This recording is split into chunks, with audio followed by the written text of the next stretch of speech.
Welcome to Meeples on Meeples, episode 52. I'm Adam. Andrew. Patrick. Ian. Before we get into our game of the week this week, of course, I want to invite you over to our website, meeplesonmeeples.com, as well as our Facebook page and our YouTube channel, where you can see all of our most recent videos. On our Facebook page, we've been doing a lot of community interaction, asking for your input on the games we play, what games you've been playing, what we should be playing. So go on over there, like us on Facebook, subscribe to us on YouTube. And of course, like I said, check out our website where we have all of our video reviews, our games of the week, and even the component shots for all the games we play. This week's game was Level 7 Omega Protocol, and this was put out by Privateer Press. And this is actually a continuation on the series of Level 7. It started off with Level 7 Escape, then Level 7 Lockdown, and now this is the next part of that series called Level 7 Omega Protocol. Now, if you haven't seen it yet, I would invite you to check out our review on Level 7 Escape, because it's really neat to see the differences between the two games and how they really stepped it up in this case. The idea of Level 7, the whole storyline, is that there's an underground subterranean secret base that was created by the government, and that there is a little bit of interaction between the government and aliens. And I'm not going to blow the whole storyline for you. In that game, what makes that game interesting is you wake up as the humans in the base and you have no clue what's going on. And it's kind of a mystery to figure out. And then in the next one, things go to heck and the base is locked down. And now in this game is the next in the series in which the U.S. government is now sending in some troops to kind of clean up the mess and the cleanup group. Make things disappear. Now, the idea of this is you have two different groups. This takes a page out of Mansions of Madness in that there is a game master who plays the enemy, and then there is the group of players who plays the cleanup crew or the military officers who are coming in to take care of the base. And that's probably one of the biggest differences between this and the first games, is you have a dungeon master. Yeah, in the first game, it was all played by game as an artificial intelligence, whereas here you have the actual game master that comes in and takes control of the enemies and will play for them. Now, there's different characters, and each character, this is a really neat thing about this game, is there are several different characters you can choose from, and each character has different abilities, different weapons, and different loadouts. And once you choose your character, there's also a kit for each character that gives them extra abilities and extra special weapons that they can utilize during the game. And so you get to customize your character before you start and try to figure out what you want to bring into the levels with you. The Game Master sets up his base or sets up his table side based upon the mission guide or the mission scenario that you choose. And the neat thing about this is the Game Master has these little cards, and each scenario tells him which cards to use. And so he's going to be, unlike Mansions of Madness that uses master cards, this is his little loadout here so that everyone can see what he can do during the game. So the Game Master is setting up his end of things, collecting his creatures, while the heroes are setting up and picking out their kits and their loadouts and setting them up. Now once that starts, the heroes start off in a place, and their idea is to explore the caverns or explore the base and try to complete a specific mission. Of course, the Game Master's job is to either eliminate the heroes or to solve their part of the mission or to complete their scenario. The game is often played on several rounds, and each scenario says that at a certain round something critical happens, and that makes the Game Master a little bit more powerful. It puts the players at a disadvantage, and the game continues until the heroes have completed their mission, or the enemy completed their mission, or sometimes it is completed when you run out of enough rounds. Now the neat thing about this is the heroes actually get to determine what the Game Master can do. During the hero's turn, they can spend so much adrenaline points. And if you've ever played the first game, the adrenaline kind of is a limiting factor to your character. And this one, the adrenaline is also a limiting factor in that each character can only spend so much adrenaline based upon the stance that they choose. Now, being a beach round, they choose how they want to stand, and that tells you how much adrenaline, how many actions that they can take. Yeah, basically, your adrenaline is your action limit. You don't have 3 actions. You have, I think the people I played the stances, they had 4 or 5 or 6 adrenaline based on the stance I had. And I could do more things that way. I could move multiple times. I could do different attacks. You can fight multiple times. Exactly. As long as you have the adrenaline for it, you can complete as many actions or different actions that you want. But the neat thing about this is at the beginning of the phase, after the heroes go, and at the beginning of the next phase, the adrenaline they use will go to the game master. That determines what he's going to be able to play on his next round. So his adrenaline is going to be determined by the group's adrenaline use during the game. Yeah, so if the troops use less adrenaline, the game master can do less. That's right. The game master also has his own character cards here that tell them what they can use, and it has their weapon loadout. The heroes have their weapon loadout. There's the kit loadout. And basically, this is a good old-fashioned sci-fi dungeon crawl in which you're just trying to complete a mission. The other thing I forgot to mention is when you set up the map is set up ahead of time. You don't expand the map as you go. The map is set up ahead of time. And just like in Mansions of Madness, you have these little room cards, which when a hero enters into a room, the room cards are revealed and kind of plays out the scenario, plays out the storyline a little bit. And really, without going much into detail more about the rules, that's really the basics of it. It's a very simple, straightforward game. Compared to other things having recently done Mansions of Madness, it reminds me of a sci-fi version. Yeah, exactly. It's just a really actually it's fairly easy to jump into with the rules. Let's start off with components like we normally do. How did you guys feel about this game? Cried. You cried. There was no interlocking pieces besides the ones that don't. Yeah, the bad guy pieces interlock. Unlike level 7 Escape and level 7 Lockdown miniatures.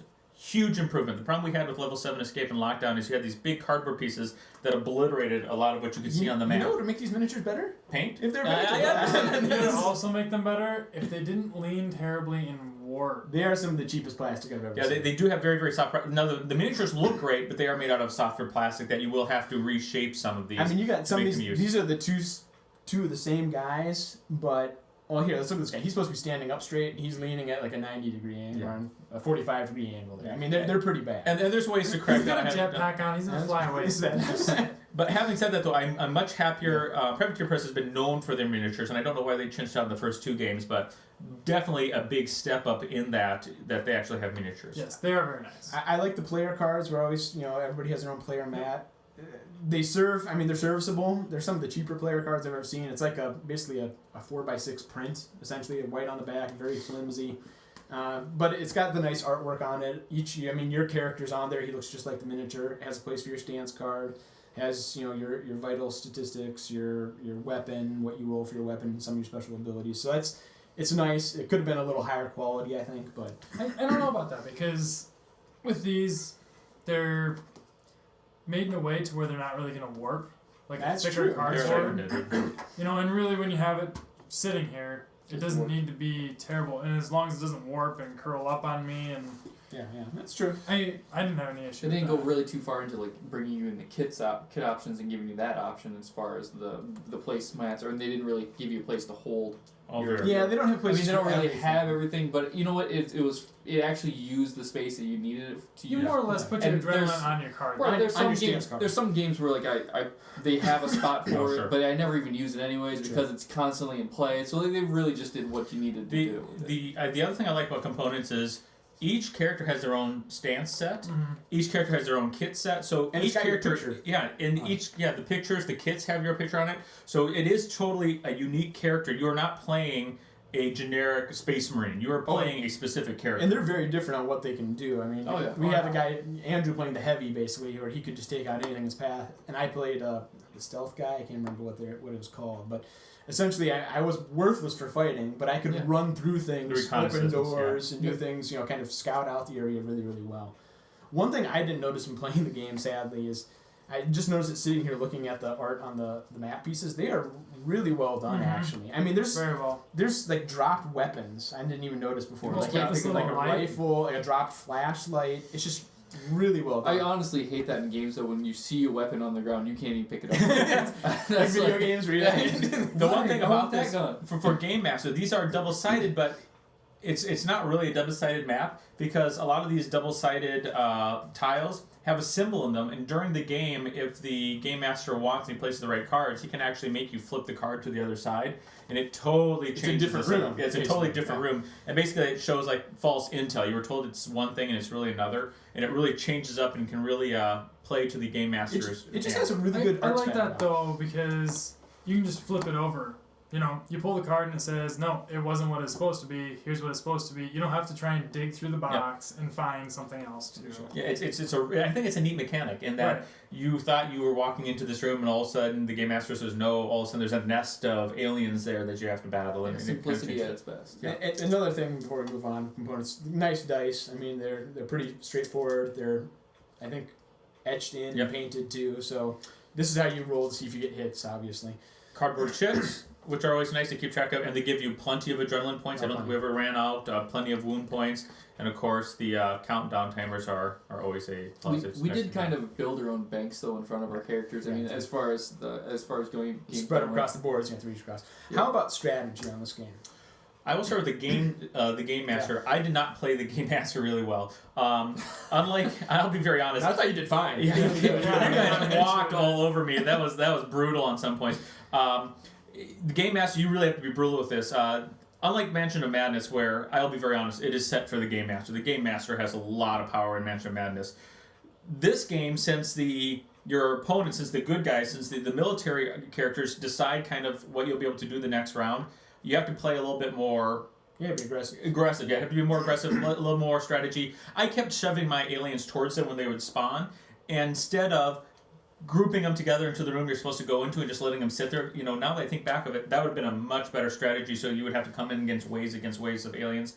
But it's definitely set up so it's much more even than Mansions of Madness. You guys really can limit me to what I can do, and so as the game master, you have to be much more aggressive and be a lot more strategic in this type of dungeon crawler than I was in Mansion of Madness. It really changed my goals. In this game, I did enjoy the pre-setup and the pre-planning before the round hit, and we had much better discussion than we did with Z-Apocalypse, where that was supposed to be a lot of pre-planning, but it just didn't feel like it needed to. As the good guys, you really do have to kind of sit down. And one of the things is one of the team members is actually the leader. Yep.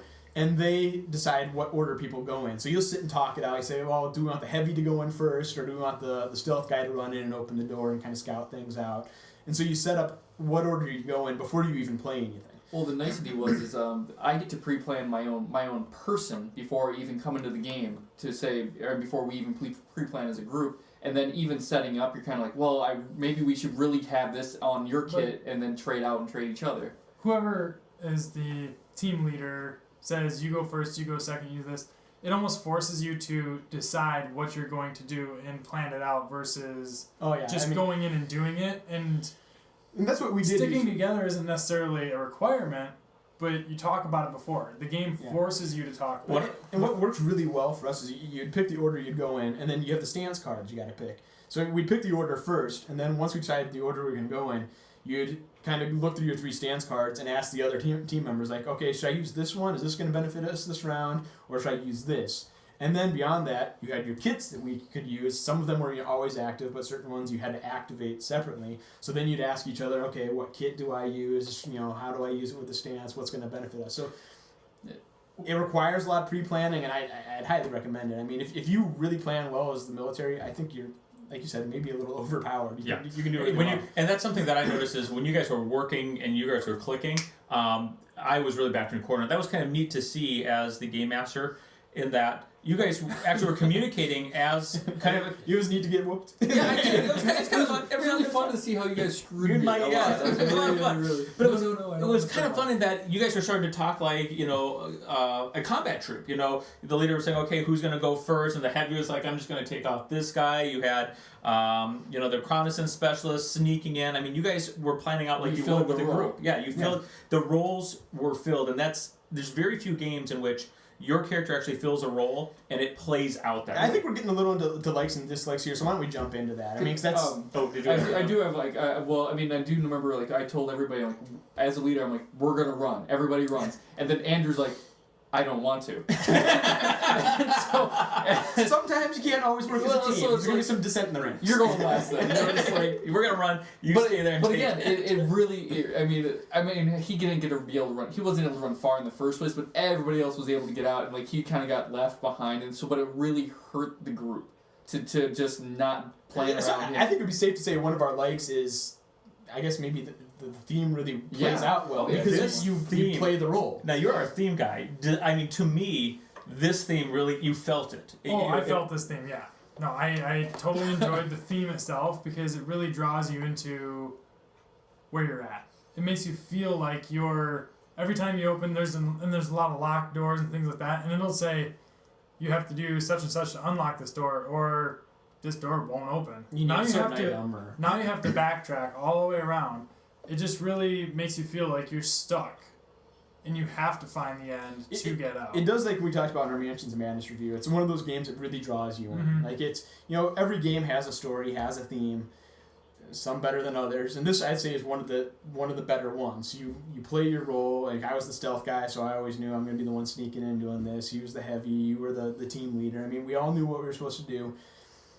Fulfill the role we were supposed to fulfill, and I think even the story came across really well. Mm-hmm. Yeah, way better than the original. I mean, that's where this is different. The original level 7 is an abomination. It didn't do the story well. I mean, the rules didn't work. We were always going back to the rule book. There was problems with it. It was a neat story, never played out. It just didn't feel it. This, I don't think we ever went back to the rule book. It played out very smoothly. The story, it had a nice, each different scenario has a nice opening story to tell you what's going on.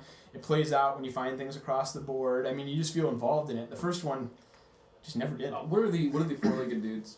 The Fear Hunters. When you released the Fear Hunters, I was scared that I don't know. Everything else is like 1 hit point. This is like 6. No, the stupid part was he was like way off in a whole nother area of the thing, and you could just see him running. And we're talking like he gets double movement. Yeah. And so like he was coming fast, and he's big, and then all of a sudden you're like, how many hits does it take to get rid of him? Oh, 40. Ian honestly wet himself. But I mean, I was into it enough where like as soon as you release that guy, and you're like, oh, by the way, I get this guy on here, and he takes up 4 spaces, and you're like, oh no, we really need to get out of here and fast. The one thing I do like this is a lot of sci-fi, and this, the neat thing is this is a sci-fi game that works. A lot of sci-fi games try to be overly complicated, and you just never feel it.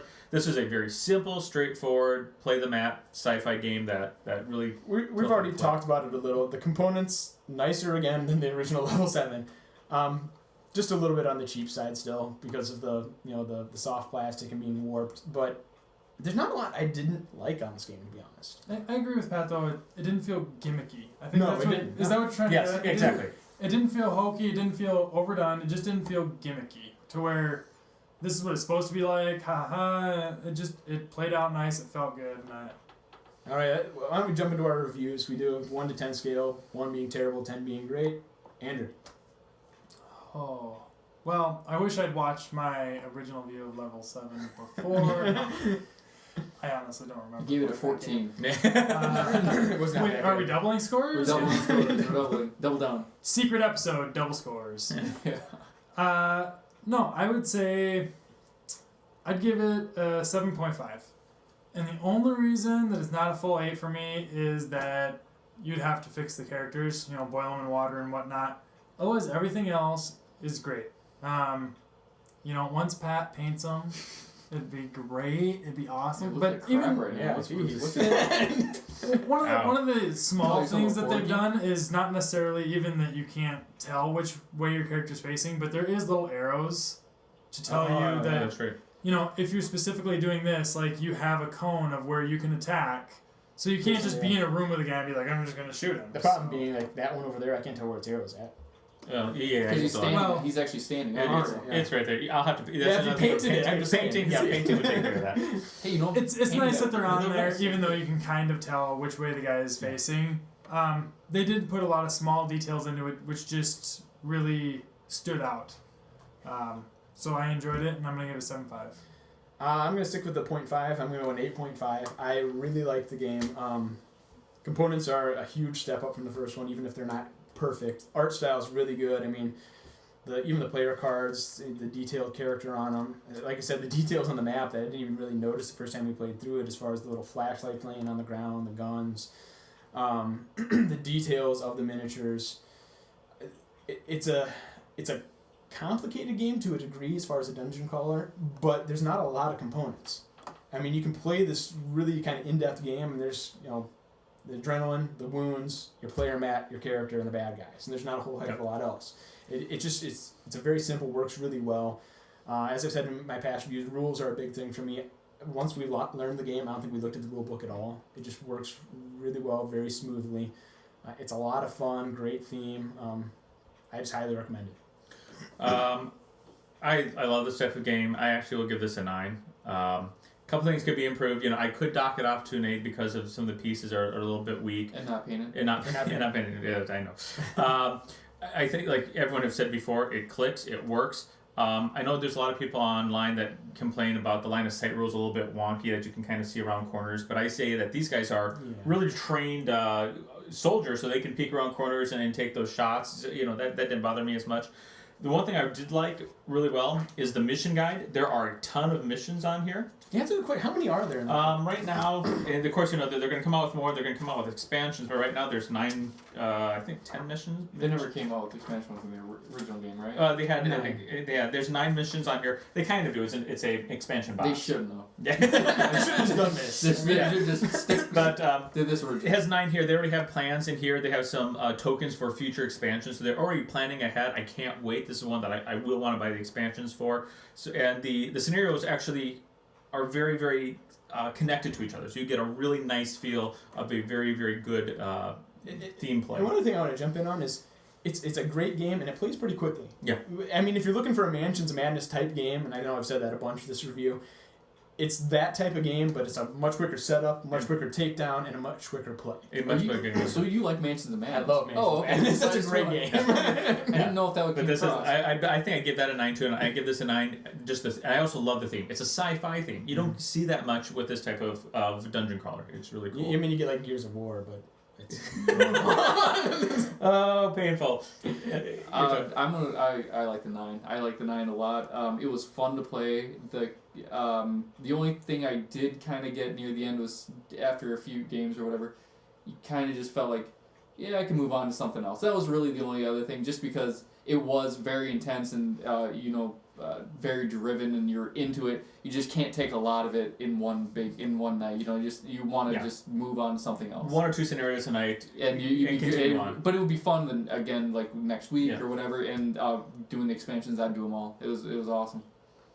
I really enjoyed it. That's our review of Level 7 Omega Protocol. I think it's safe to say that we would all say skip the original, buy this.